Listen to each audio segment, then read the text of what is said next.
এক আপু লিখেছেন, ভালোবেসে বিয়ে করা মানে ভাবতাম বুঝি দুজন মিলে এক পৃথিবী বানানো, কিন্তু বিয়ের পর বুঝলাম পৃথিবীটা শুধু দুজনের হয় না, অনেক সময় একজনের হয়ে যায় আর আরেকজনের শুধু সেখানে বেঁচে থাকার চেষ্টা করে। আমি ওকে ভালোবেসেছিলাম নিজের শ্বাসের মতো। ওর একটা মেসেজে যেমন হাসতাম, ওর রাগে তেমনি কেঁদেও ফেলতাম। ভাবতাম বিয়ের পর সব ঠিক হয়ে যাবে, কিন্তু ঠিক হলো কোথায়? যে মানুষটা বিয়ের আগে আমার হাত ধরে বলেছিল সব সময় পাশে থাকবো, বিয়ের পর সেই মানুষটাই আমায় সবচেয়ে দূরে ঠেলে দিল।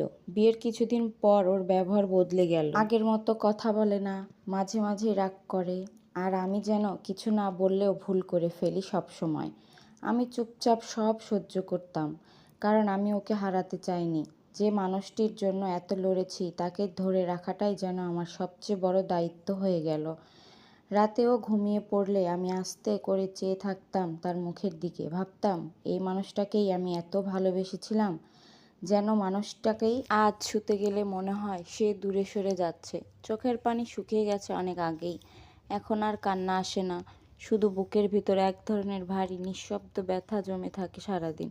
কখনো মনে হয় ভালোবেসে হয়তো আমার ভুল হয়েছিল, কিন্তু পরের মুহূর্তেই মনে হয় ভালোবাসা কখনো ভুল হয় না, ভুল হয় মানুষকে বদলে যেতে।